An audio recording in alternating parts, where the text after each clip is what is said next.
Hello बच्चों। तो आज हम शुरू करने जा रहे हैं वैद्युत फ्लैक्स और वैद्युत फ्लैक्स पर आधारित न्यूमेरिकल क्वेश्चंस। ठीक है बच्चों, तो देखिए वैद्युत फ्लैक्स क्या होता है इसके बारे में बात करेंगे। ये क्रैश कोर्स का लेक्चर नंबर 8 है। इसमें वैद्युत फ्लैक्स, देखिए वैद्युत फ्लैक्स क्या होता है। वैद्युत फ्लैक्स को समझने से पहले आपको समझना होगा कि क्षेत्रफल सदिश क्या होता है। इसको आप वैसे ही समझ लेंगे जैसे कोई समतल पृष्ठ है। देखिए जैसे ये एक समतल पृष्ठ है, इस पृष्ठ के लंबवत, इस समतल पृष्ठ के क्षेत्रफल के लंबवत जो सदिश खींचा जाता है उसको बोलते हैं क्षेत्रफल सदिश। ये समतल पृष्ठ हो गया, ठीक है। इसका ये पृष्ठीय क्षेत्रफल हो गया, ये पृष्ठीय क्षेत्रफल है, ये पूरा पृष्ठीय क्षेत्रफल है। इस पृष्ठीय क्षेत्रफल के लंबवत जो सदिश खींचा जाता है उसको बोलते हैं क्षेत्रफल सदिश। और क्षेत्रफल सदिश को ए वेक्टर से रिप्रेजेंट करते हैं, ठीक है। तो कोई भी पृष्ठ हो, समतल पृष्ठ, उसके लंबवत खींचा गया सदिश क्षेत्रफल सदिश कहलाता है। ऐसे देखिए जैसे ये कोई समतल पृष्ठ है, ये एक सर्कुलर सरफेस। आप सोच रहे होंगे ऐसे क्यों बनाया, सर्कुलर तो बिल्कुल ऐसे बनना चाहिए। सर्कुलर ये हो गया, ठीक है। तो इसका क्षेत्रफल सदिश ऐसे आएगा आपकी ओर, ठीक है। अगर सर्कुलर ऐसे है, सर्कुलर मतलब वृत्त, वृत्त ऐसे है, ठीक है।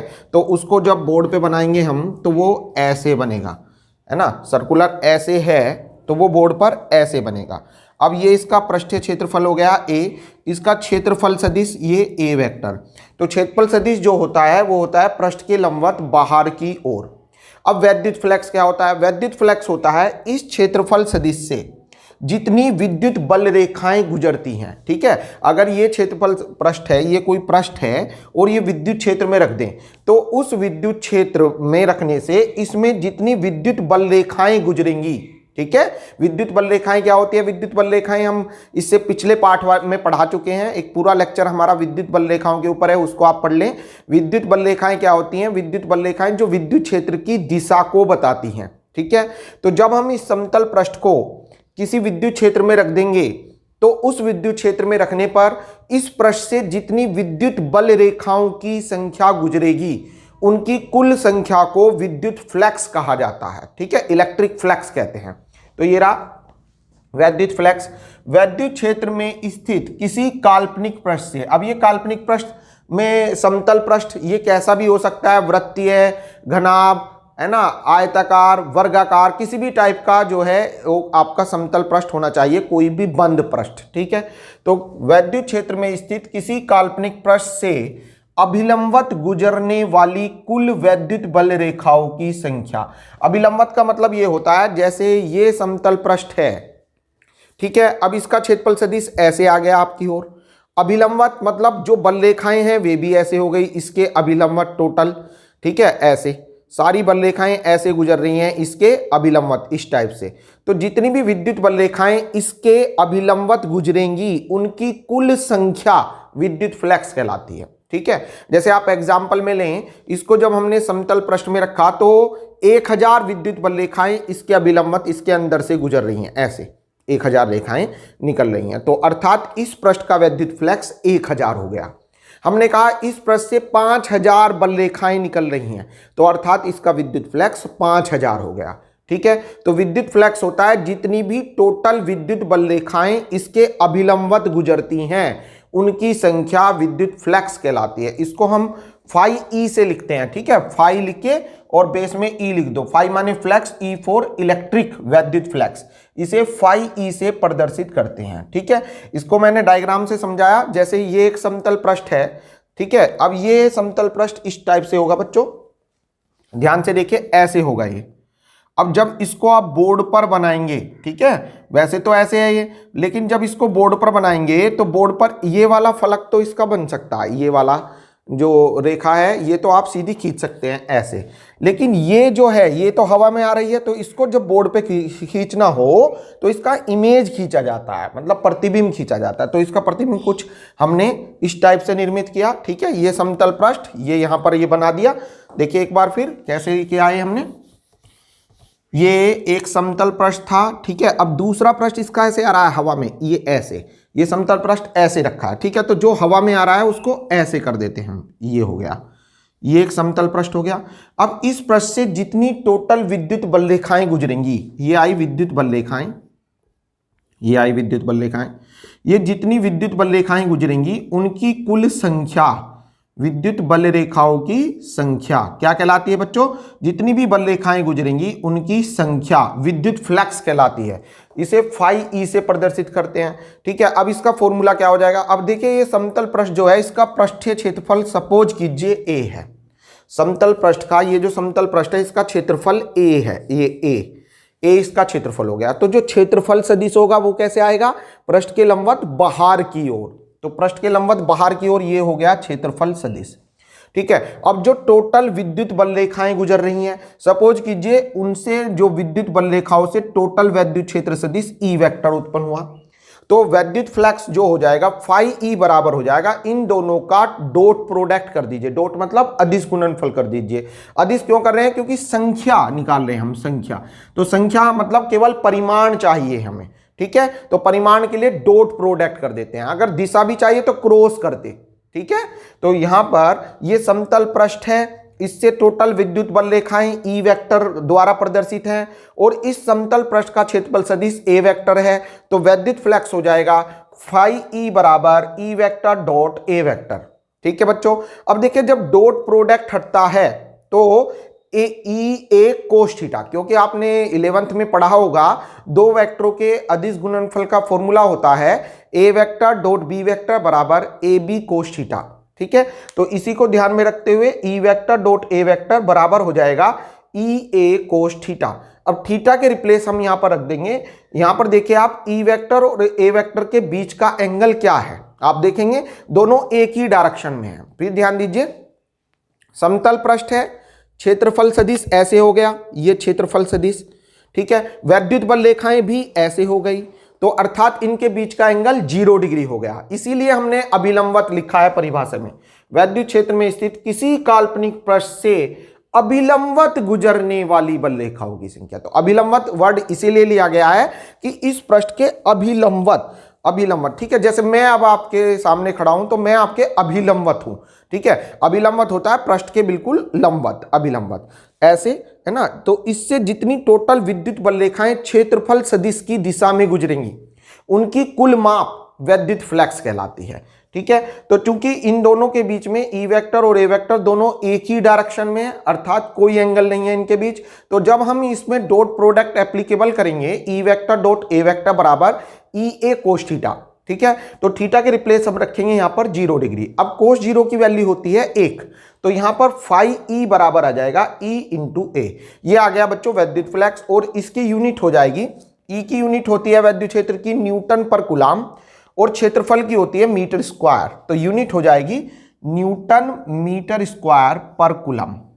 ये इसकी यूनिट हो गई। ठीक है बेटा, वैद्युत फ्लक्स का मात्रक हो जाएगा ई का न्यूटन पर कूलम और एरिया का मीटर स्क्वायर, तो यूनिट हो जाएगी न्यूटन मीटर स्क्वायर पर कूलम। तो मैं अपेक्षा करता हूं आपके ये समझ में आ गया होगा। अब यहां पर एक बात आती है, अगर सपोज कीजिए बल रेखाएं अभिलंबवत ना गुजरें तब क्या होगा? मान लीजिए मैंने डेफिनेशन में लिया है कि समतल पृष्ठ के अभिलंबवत गुजरने वाली बल रेखाओं की संख्या।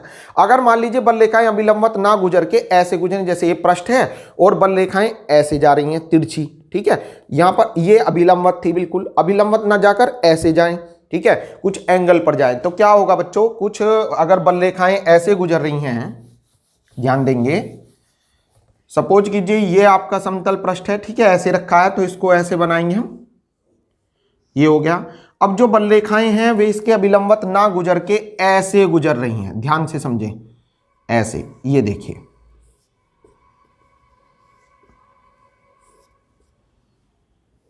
ठीक है। बल रेखाएं पृष्ठ के लंबवत ना होकर एंगल पर गुजरें। ठीक है, जैसे ये समतल पृष्ठ है और बल रेखाएं ऐसे ना गुजरकर ऐसे गुजरे, है ना, तिरछी गुजरे या ऐसे गुजरे। अभिलंबवत तो ये होता है, अभिलंबवत ना गुजरकर ऐसे गुजरे या ऐसे गुजरे, कुछ एंगल पर गुजरे। मतलब क्षेत्रफल सदिश, देखिए क्षेत्रफल सदिश तो ऐसे ही होगा, ये ए है तो क्षेत्रफल सदिश तो ये हो गया ए वेक्टर।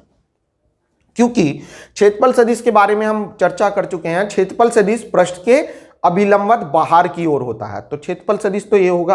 और जो विद्युत बल रेखाएं हैं ई वेक्टर, ये ऐसे हो गई।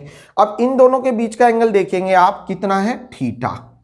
तो ऐसी कंडीशन में आप क्या करेंगे, वैद्युत फ्लक्स फाई ई बराबर हो जाएगा ई ए कोस थीटा, ये फॉर्मूला बन जाएगा। ठीक है बच्चों, थीटा रख देंगे, जो भी अब इसके पृष्ठ पर जो अभिलंब डाला है, मतलब क्षेत्रफल सदिश से जो विद्युत क्षेत्र बल रेखाएं जितना भी एंगल बना रही हैं उनको यहां पर रख देंगे। जैसे हमने कहा विद्युत बल रेखाएं क्षेत्रफल सदिश से 30 डिग्री पर हैं, तो यहां पर थीटा के रिप्लेस कोस 30 रख देंगे, तो कोस 30 हो जाएगा। कोस 30 का मान √3/2 और ई ए का मान रख देंगे, तो वैद्युत फ्लक्स आ जाएगा। अभी मैं इस पर न्यूमेरिकल भी आपको करने सिखाऊंगा।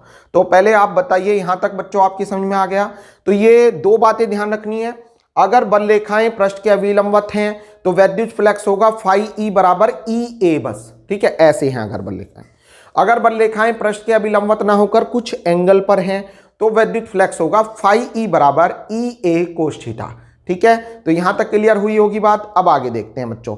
अगर सपोज कीजिए क्वेश्चन में कहता है कि वैद्युत फ्लक्स अधिकतम कब होगा, शून्य कब होगा, धनात्मक कब होगा, ऋणात्मक कब होगा। मोस्ट इंपोर्टेंट पॉइंट है ये, इसको आपको नोट कर लेना है। 4 पॉइंट ध्यान रखने हैं। ठीक है, तो मैं इसको मिटाता हूं जरा। देखिए बेटे, ध्यान से समझेंगे आप। नोट नंबर 1, मान लीजिए क्वेश्चन में कहा कि वैद्युत फ्लक्स अधिकतम कब होगा। ठीक है, तो अधिकतम कब होगा, यदि थीटा का मान 0 डिग्री है। अब 0 डिग्री कब होगा? 0 डिग्री अभी बताया मैंने, अगर अभिलंबवत स्थिति है। अभिलंबवत का मतलब यह हुआ कि क्षेत्रफल सदिश और वैद्युत बल रेखाएं दोनों समदिश हैं। क्षेत्रफल सदिश और वैद्युत बल रेखाएं दोनों समदिश हैं, अर्थात अभिलंबवत हैं। अभिलंबवत क्योंकि क्षेत्रफल सदिश भी ऐसे जाएगा और विद्युत बल रेखाएं भी ऐसे ही जाएंगी। ठीक है, दोनों एक ही डायरेक्शन में जा रही हैं, तो थीटा उनके बीच का 0 डिग्री हो गया। ठीक है, तो ऐसी कंडीशन में वैद्युत फ्लक्स अधिकतम हो जाता है। ये आपको नोट कर लेनी है बात, मोस्ट इंपोर्टेंट है ये। वैद्युत फ्लक्स अधिकतम होगा। ठीक है, तो फाई ई बराबर हो जाएगा ई ए कोस थीटा के रिप्लेस कोस 0। कोस 0 का मान होता है बच्चों 1, तो वैद्युत फ्लक्स फाई ई बराबर हो जाएगा ई ए। ये आ गया।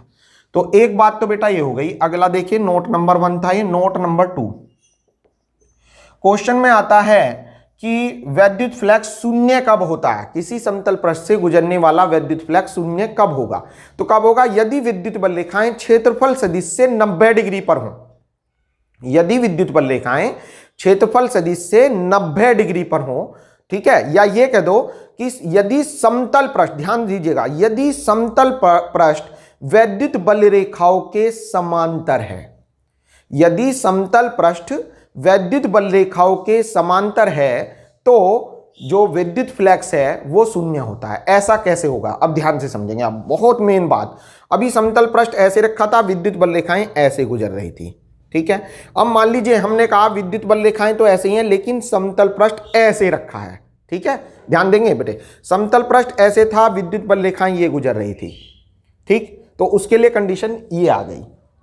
अगर मान लीजिए क्वेश्चन में आता है कि जो समतल पृष्ठ है वो ऐसे रखा है। ठीक है, तो अब आपको ध्यान देना है, विद्युत बल रेखाएं भी ऐसे हो गई, समतल पृष्ठ भी ऐसे रखा है, तो इसका जो क्षेत्रफल सदिश है वो ऐसे चला जाएगा।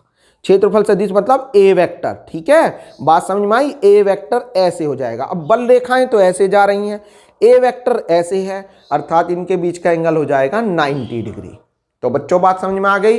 और ऐसी कंडीशन में वैद्युत फ्लक्स हो जाएगा फाई ई बराबर ई ए कोस 90। कोस 90 का मान होता है 0, तो वैद्युत फ्लक्स भी 0 हो जाएगा। तो मैं अपेक्षा करता हूं ये बात आपके क्लियर हो गई होगी अच्छी प्रकार। ठीक है, अगर समतल पृष्ठ इस टाइप से रखा है कि वो वैद्युत बल रेखाओं के अभिलंबवत है, तो ऐसी कंडीशन में क्षेत्रफल सदिश और विद्युत बल रेखाएं 0 डिग्री पर होंगी और विद्युत फ्लक्स अधिकतम होगा। दूसरी स्थिति, यदि समतल पृष्ठ ऐसे रखा है कि वो विद्युत बल रेखाओं की दिशा में ही है, अर्थात समांतर है, तो ऐसी स्थिति में क्षेत्रफल सदिश ऐसे हो जाएगा, विद्युत बल रेखाएं ऐसे, अर्थात इनके बीच का जो एंगल है वो 90 डिग्री, और ऐसी कंडीशन में वैद्युत फ्लक्स हो जाएगा 0। इस बात को जरा हम बोर्ड पर ऐसे समझेंगे, जैसे सपोज कीजिए ये समतल पृष्ठ है, ये समतल पृष्ठ हुआ बेटा। ठीक है, अब इसका जो क्षेत्रफल सदिश है वो ऐसे हो गया ए वेक्टर, और मान लीजिए बेटा ए वेक्टर, एरिया का एरिया ए हो गया और एरिया वेक्टर ये हो गया क्षेत्रफल सदिश। और जो बल रेखाएं हैं, विद्युत बल रेखाएं, वे ऐसे ना गुजरकर इसके लंबवत हों, ऐसे ई वेक्टर। तो ऐसी कंडीशन में इनके बीच का जो एंगल है वो 90 डिग्री हो गया। ठीक है, जब 90 डिग्री हो गया तो वैद्युत फ्लक्स हो जाएगा फाई ई बराबर ई ए कोस 90।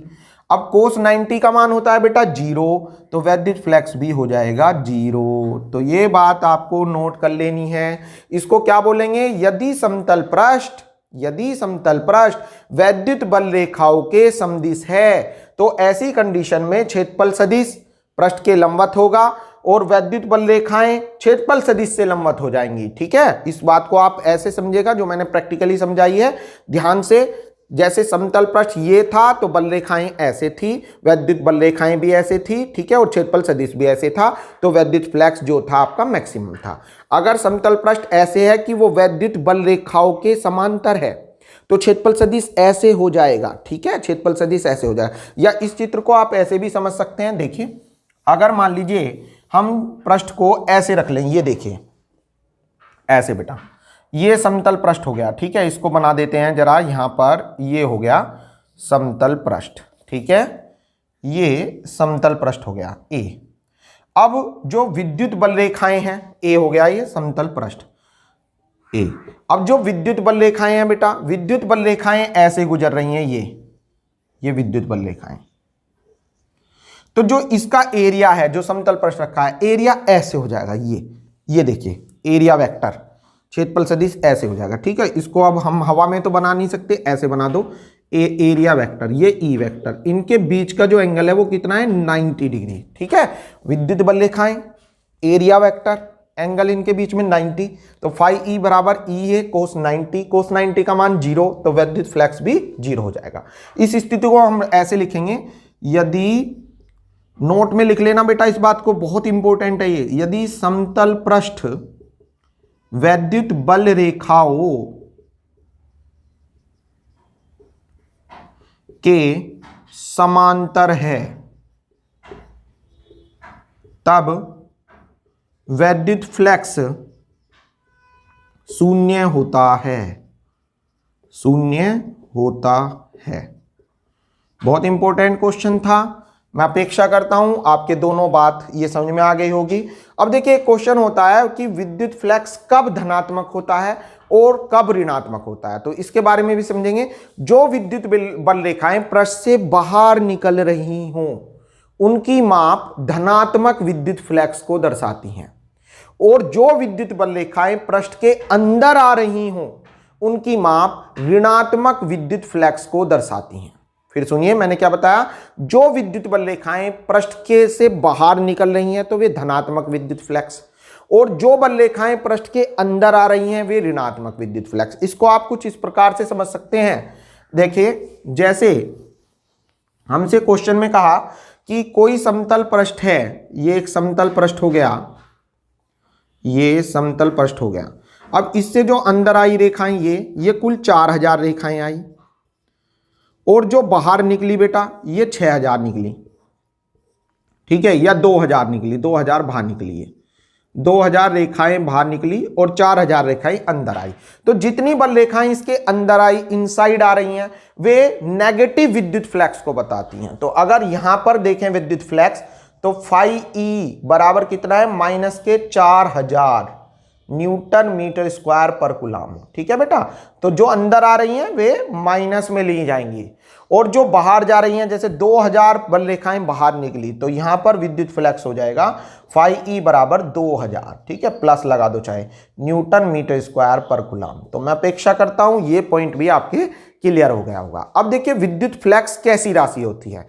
आप विद्युत फ्लक्स को इस प्रकार समझिएगा, विद्युत फ्लक्स क्या है, अभिलंबवत गुजरने वाली बल रेखाओं की कुल संख्या। संख्या का मतलब जो ये केवल परिमाण पर निर्भर करती है। परिमाण मतलब इसमें दिशा की आवश्यकता नहीं होती, केवल मान पर डिपेंड करती है। अर्थात विद्युत फ्लक्स अदिश राशि है। ठीक है, क्योंकि आदिश माने इसमें दिशा की आवश्यकता नहीं होती। ठीक है, तो ये संख्याओं पर डिपेंड करती है, बल रेखाएं कितनी गुजर रही हैं। तो अर्थात विद्युत फ्लक्स एक अदिश राशि है। इसमें दिशा की आवश्यकता नहीं होती।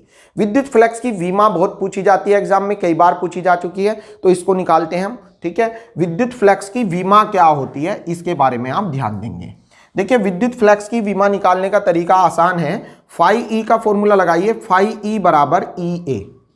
तो फाई ई बराबर ई होता है बेटा वैद्युत क्षेत्र की तीव्रता। इससे पिछले चैप्टर में हम पढ़ चुके हैं ई बराबर एफ अपॉन क्यू, ई बराबर एफ अपॉन क्यू। ये बेटा यहां पर रख दो एफ अपॉन क्यू और इंटू ए एरिया। अब विमा लिखिए, एफ माने फोर्स, बल, बल की विमा होती है बेटा M L T minus 2 into A for area, क्षेत्रफल, क्षेत्रफल लंबाई गुना चौड़ाई है ना, तो लंबाई गुना चौड़ाई मतलब L गुना L, तो L2 हो जाएगा बेटा ये। ठीक है, फोर्स की ml t minus 2, area L2 है ना, लंबाई गुना चौड़ाई, और आवेश Q, Q बराबर होता है धारा गुना समय IT। अब धारा एम्पियर होती है A और टाइम की T है ना, तो AT हो गई इसकी। अब बेटा इसको ऊपर ले जाइए तो ये बन जाएगी M L2 और एक L3 हो गई। T माइनस 2 है, ये T नीचे ऊपर ले जाओ, T माइनस 3 A माइनस 1। तो ये वैद्युत फ्लक्स की विमा आ गई। ठीक है, वैद्युत फ्लक्स के मात्रक के बारे में हम बात कर चुके हैं। वैद्युत फ्लक्स का मात्रक होता है न्यूटन मीटर स्क्वायर पर कूलाम। और बेटा एक और मात्रक है, बहुत पूछा जाता है ये विद्युत फ्लक्स का मात्रक, देखिए फाई ई बराबर ई ए। एक फॉर्मूला अगले चैप्टर में आएगा, ई का फॉर्मूला, वैद्युत क्षेत्र की तीव्रता का फॉर्मूला एक तो ये होता है बेटा E is equal to F upon Q, जो कि हम पढ़ा चुके हैं, इससे मात्रक बैठता है न्यूटन पर कूलाम। एक फॉर्मूला इससे अगले चैप्टर में आप पढ़ेंगे E is equal to V upon D, वैद्युत क्षेत्र की तीव्रता का है ना, विभव प्रवणता के रूप में होता है ये, E is equal to V upon D. अब वी से होता है वोल्ट, वोल्ट, और डी माने दूरी, मीटर, तो वोल्ट पर मीटर एक अदर यूनिट हो गई वैद्युत क्षेत्र की तीव्रता की। ठीक है, वैद्युत क्षेत्र की तीव्रता का एक मात्रक तो हो गया न्यूटन पर कूलाम, और दूसरा मात्रक होता है वोल्ट पर मीटर। इसको आप यहां पर रखिए तो ये बन जाएगा वोल्ट पर मीटर और इनटू क्षेत्रफल का मीटर स्क्वायर। अब आप देखेंगे बच्चों, एक मीटर से एक मीटर कैंसिल, तो ये आ जाएगा बेटा आपका वोल्ट मीटर। तो वैद्युत क्षेत्र की तीव्रता का दूसरा मात्रक होता है वोल्ट मीटर। ठीक है, तो वैद्युत फ्लक्स का दूसरा मात्रक होता है वोल्ट मीटर। तो वैद्युत फ्लक्स के दो मात्रक हो गए, याद रखने हैं, न्यूटन मीटर स्क्वायर पर कूलाम एक मात्रक, और दूसरा होता है वोल्ट मीटर। ठीक है, तो ये बच्चों वैद्युत फ्लक्स के बारे में कुछ बातें हो गई। अब हम देख लेते हैं वैद्युत फ्लक्स के ऊपर न्यूमेरिकल क्वेश्चन, जो कि बोर्ड एग्जाम के लिए बहुत इंपॉर्टेंट है और साथ साथ कॉम्पिटिटिव एग्जाम में भी बहुत पूछे जाते हैं। तो आइए इसको मिटा। देखिए बच्चों, ये क्वेश्चन है 10 मीटर स्क्वायर क्षेत्रफल के आयताकार फ्रेम को 20 न्यूटन पर कूलाम के वैद्युत क्षेत्र में, पहले जो दिया है क्षेत्रफल दिया है, क्षेत्रफल को लिख देते हैं बेटा ए से, 10 मीटर स्क्वायर, 10 मीटर स्क्वायर क्षेत्रफल के आयताकार फ्रेम को 20 न्यूटन पर कूलाम के वैद्युत क्षेत्र में। बच्चों वैद्युत क्षेत्र को डिनोट कर देते हैं हम ई से, ई बराबर 20 न्यूटन पर कूलाम के वैद्युत क्षेत्र में इस प्रकार रखा गया कि फ्रेम के पृष्ठ पर खींचा गया अभिलंबवत, फ्रेम के पृष्ठ पर खींचा गया अभिलंबवत वैद्युत क्षेत्र की दिशा से 60 डिग्री का कोण बनाता है। अब इसका मतलब क्या है, सपोज कीजिए ये आयताकार फ्रेम है ये, ठीक है, अब इस पर हमने अभिलंब खींच दिया, ये खींच दिया अभिलंब ए वेक्टर। ठीक है, ध्यान देखना बेटा, ये आयताकार पृष्ठ हो गया, ठीक है, ऐसे रखा था ये, मैंने ऐसे ट्रेस किया। अब इसका जो क्षेत्रफल सदिश है वो पृष्ठ के लंबवत बाहर की ओर हो गया। ठीक है, ये ऐसे आयताकार सदिश हो गया, ये रहा आयताकार सदिश। अब जो क्षेत्रफल सदिश है वो ऐसे होगा। ठीक है, तो अब ये जो क्षेत्रफल सदिश है ये इस टाइप से है कि जो ये रहा पृष्ठ पर खींचा गया अभिलंब, अभिलंब मतलब क्षेत्रफल सदिश वैद्युत क्षेत्र की दिशा से 60 डिग्री का कोण बनाता है। ये सपोज कीजिए वैद्युत क्षेत्र मतलब ये आ रहा विद्युत बल रेखाएं, ये वैद्युत क्षेत्र इसकी दिशा से कितना एंगल बना रहा है, 60 डिग्री का कोण बनाता है। तो फ्रेम से गुजरने वाला वैद्युत फ्लक्स ज्ञात कीजिए। तो वैद्युत फ्लक्स होता है बच्चों phi E is equal to E A cos theta. अब ये हो जाएगा बेटा phi E is equal to, value रखिए आप, ई माने वैद्युत क्षेत्र ये दे रखा 20 और ए है बेटा 10 और कोस थीटा, कोस थीटा की जगह रख देते हैं क्षेत्रफल सदिश और वैद्युत क्षेत्र सदिश के बीच का कोण कितना है, 60 डिग्री। एज इट इज रख देंगे इसको, ठीक है। तो ये हो जाएगा आपका phi E is equal to 20 की 10 में गुणा करो, 20 दाम 200, और कोस 60 का मान होता है 1/2, 2 से इसको डिवाइड कर देंगे, 100 बार कट जाएगा, तो phi E is equal to आ जाएगा 100 वोल्ट मीटर। वैद्युत फ्लक्स का मात्रक दो बताए ना मैंने, न्यूटन मीटर स्क्वायर पर कूलम और दूसरा वोल्ट मीटर।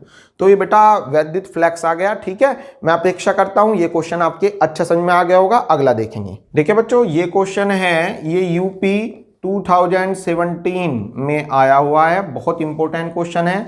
वैद्युत स्थैतिक क्षेत्र E vector is equal to 2i cap plus 4j cap plus 7k cap. ये बेटा एकांक सदिश होते हैं, लंबकोणीय एकांक सदिश।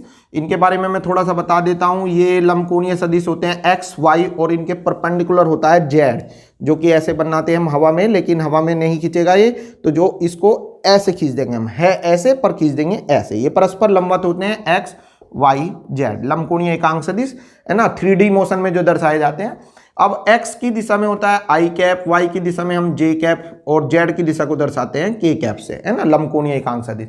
अब जो e वेक्टर है, e वेक्टर, इसकी वैल्यू आपको दी है 2i cap plus 4j cap और प्लस 7k कैप, ठीक है। अर्थात ये 3D वैद्युत क्षेत्र है, जो x अक्ष के, y अक्ष के और z अक्ष के तीनों के अनुदिश वैद्युत क्षेत्र का नेट मान 2i cap plus 4j cap plus 7k cap दिया है, ठीक है। इसमें पृष्ठ tan j, यहां पर एक पृष्ठ रखा है tan j कैप, अर्थात जो पृष्ठ रखा है वो ऐसे है, और उसका जो अभिलंबत है वो j की दिशा में दर्शा रखा है। अर्थात a वेक्टर बराबर जो है y अक्ष की दिशा में है, tan j कैप मतलब y अक्ष की दिशा में क्षेत्रफल सदिश दिया है, a वेक्टर बराबर tan j कैप, ठीक है। अब हमें ये कैसे पता चल रहा है कि y अक्ष की दिशा में, क्योंकि j देखे कौन से अक्ष पर पड़ रहा है, y, अर्थात क्षेत्रफल सदिश जो है वो y अक्ष की दिशा में जा रहा है। तो इसका मतलब ये हुआ कि जो पृष्ठ है वो x z के अनुदिश होगा, तभी तो क्षेत्रफल सदिश y पर जाएगा, ठीक है।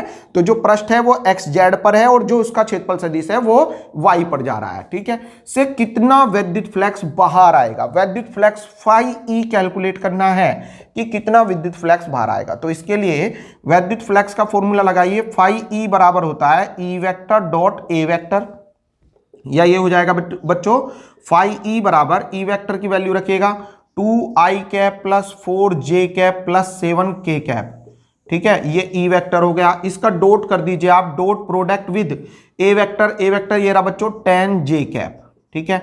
अब डॉट में रूल होता है, i का डॉट करते हैं i से, j का डॉट करते हैं j से, k का डॉट करते हैं k से, तो वैल्यू आती है 1, और i का j में करेंगे, j का k में, k का i में, तो ये परस्पर लंबवत हो जाएंगे। लंबवत होने के कारण cos 90 i डॉट i जब करोगे आप, तो यहाँ पर cos 0 आएगा, cos 0 1 हो जाएगा, है ना, j भी 1 हो जाएगा, k डॉट k भी 1 हो जाएगा, लेकिन i डॉट j करेंगे तो cos 90 आएगा बीच में, क्योंकि ये परस्पर लंबवत है, और cos 90 का मान क्या होता है 0, तो इसलिए वे 0 हो जाते हैं। तो आपको क्या करना है, जब भी डॉट करें तो डॉट में i का डॉट करते हैं i से, j का डॉट करते हैं j से, k का डॉट करते हैं k से। तो अब ये ऐसे होगा, देखिए i का गुणांक क्या है बच्चों 2, यहां पर i नहीं है, ठीक है। तो इसलिए ऐसे लिखेंगे फाई ई बराबर i का गुणांक यहां पर 2, और यहां पर i का गुणांक कुछ नहीं है, तो इंटू 0, ठीक है।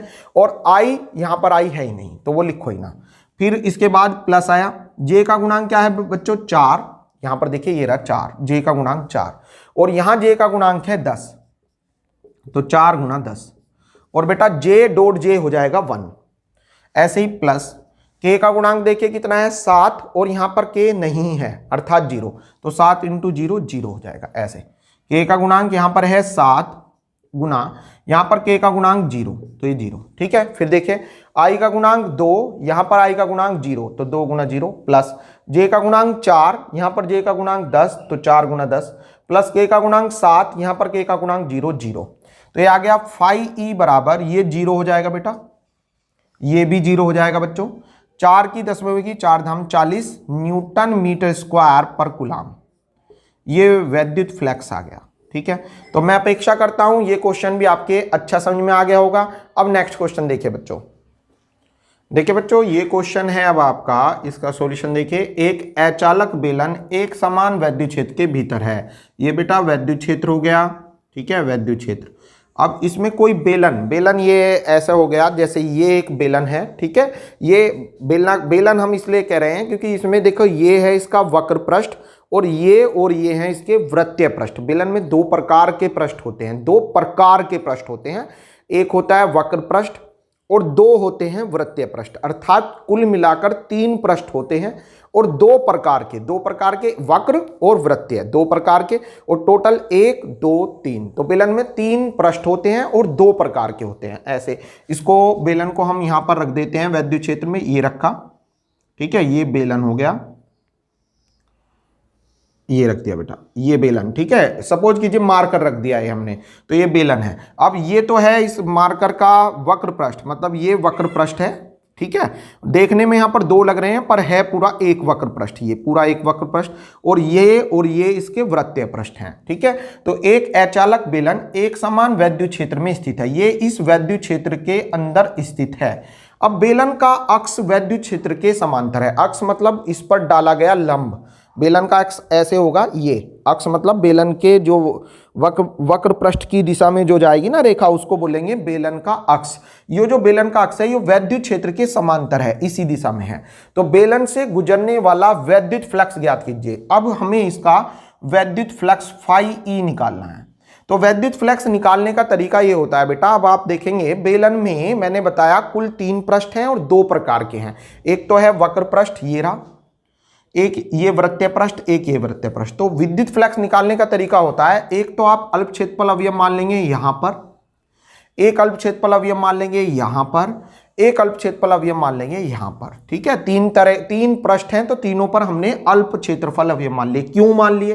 क्योंकि जो विद्युत फ्लक्स निकालते हैं हम, तो पहले हम निकालते हैं एक छोटे से अल्प, जैसे हमें इस पूरे पृष्ठ का निकालना है तो इस पूरे पृष्ठ का विद्युत फ्लक्स एक साथ नहीं निकाल सकते हैं। हमें पूरी कैलकुलेशन की कितनी बल रेखाएं इस पृष्ठ से गुजरी ये नहीं निकाल सकते हैं एक साथ। क्या करते हैं उसके लिए, एक छोटे भाग से निकालते हैं, फिर उन सारों को मल्टीपल कर देते हैं ना, सारों को जो है सम्मिशन कर देते हैं एल्जेब्रिक फॉर्म में, बीजगणितीय योग कर देते हैं, तो हमारा टोटल निकल जाता है कि कितना विद्युत फ्लक्स इस पूरे पृष्ठ से निकला। तो उसके लिए हमें क्या करना होगा कि ये पृष्ठ बहुत बड़ा है, तो हमने पहले क्या किया कि अल्प क्षेत्रफल मान लिए, इसमें जितने भी प्रकार के पृष्ठ हैं, एक प्रकार का पृष्ठ, 1 2 3 पृष्ठ हैं, तो 3 पर वक्र अल्प क्षेत्रफल अवयव मान लो। पहले यहां पर मान लिया, एक ये मान लिया, फिर दूसरा हमने यहां पर मान लिया, ये मान लिया, फिर तीसरा हमने यहां मान लिया, ये मान लिया, ठीक है। तो ये 3 तरह के पृष्ठ अल्प क्षेत्रफल अवयव हो गए, डी ए। अब है ना, अल्प क्षेत्रफल अवयव को डी ए या डेल्टा ए से लिख देते हैं। अब इसका जो क्षेत्रफल सदिश है वो इन क्षेत्रफल अवयवों के पृष्ठ के लंबवत बाहर की ओर, डी ए वेक्टर, ऐसे ये डी ए वेक्टर, ऐसे ये डी ए वेक्टर, ठीक है बेटा।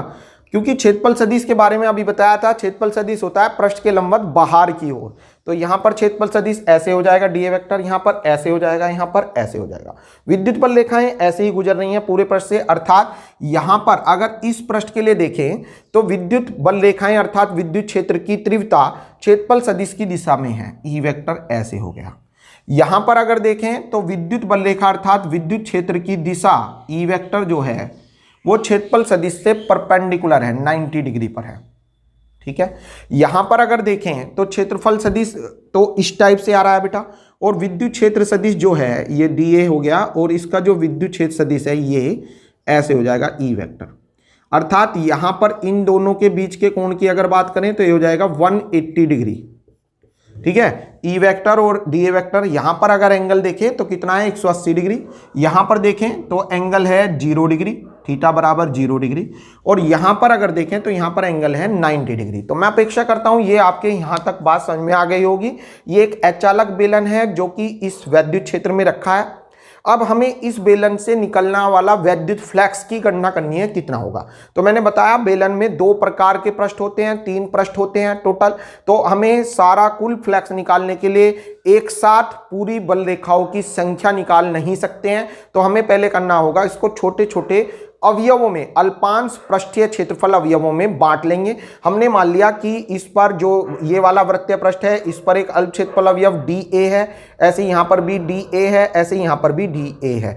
अब जो क्षेत्रफल सदिश होगा वो पृष्ठ के लंबवत बाहर की ओर DA वेक्टर, यहां भी पृष्ठ के लंबवत बाहर की ओर DA वेक्टर, यहां भी पृष्ठ के लंबवत बाहर की ओर DA वेक्टर। और जो विद्युत क्षेत्र सदिश है यहां पर अगर आप देखें दोनों समदिश हैं, यहां पर अगर आप देखें लंबवत हैं, यहां पर आप देखें एक दूसरे के 20 समांतर हैं। 20 समांतर मतलब 180 डिग्री पर है। तो कुल फ्लैक्स हो जाएगा फाई ई बराबर, पहले इस अल्प क्षेत्रफल अवयव का देखिए बच्चों, फाई ई बराबर यहां पर हो जाएगा आपका इंटीग्रल। अब आप सोच रहे होंगे इंटीग्रल क्यों लगा रहा है? इंटीग्रल इसलिए लग रहा है बच्चों, ये इस वाले पृष्ठ का आ जाएगा पूरे का इंटीग्रल। देखिए अगर आप बस केवल ये लेते हैं इस वाले पृष्ठ के लिए तो यहां लगा देते हैं डी फाई और E vector dot DA vector, या फिर चलो डी फाई लेकर चलते हैं, पहले एक लाइन बढ़ेगी वैसे हमारी, पर आपके अच्छा समझ में आ जाएगा। डी फाई बराबर पहले हम अल्प क्षेत्रफल अवयवों का निकालते हैं, डी फाई ई बराबर E vector dot DA vector. अब ये डॉट DA वेक्टर यहां पर डी इसलिए आया, डी माने अल्प फ्लैक्स, विद्युत फ्लैक्स हम केवल इस अल्प क्षेत्रफल का निकाल रहे हैं तो अल्प हो गया, अल्प माने छोटा, छोटा मतलब डी लगा दो, डेल्टा या डी। तो डी फाई बराबर E vector dot DA vector, ये इस वाले पृष्ठ के लिए इस पॉइंट को हम P लिख देते हैं जो पॉइंट P पर है, प्लस अब इस वाले पॉइंट के लिए E vector dot DA vector, कौन से पृष्ठ के लिए? जो पॉइंट Q पर है, प्लस फिर इस वाले पॉइंट पर ये मान लीजिए पॉइंट R है, ये पॉइंट Q था, ठीक है। इस वाले पृष्ठ का हो जाएगा E vector dot DA vector जो कि पॉइंट R पर है, ठीक है, ये रहा पॉइंट R पर। अब ये हो जाएगा बच्चों D phi E is equal to point P पर जब आप देखेंगे तो ये हो जाएगा डॉट हटाइए तो E vector dot DA vector मतलब ई DA कोस थीटा, तो ई DA कोस 0 डिग्री यहाँ पर, और यहाँ पर आ जाएगा बेटा प्लस ई DA कोस 90 और प्लस यहाँ पर आ जाएगा बेटा 180 है तो ये हो जाएगा ई DA कोस 180 180।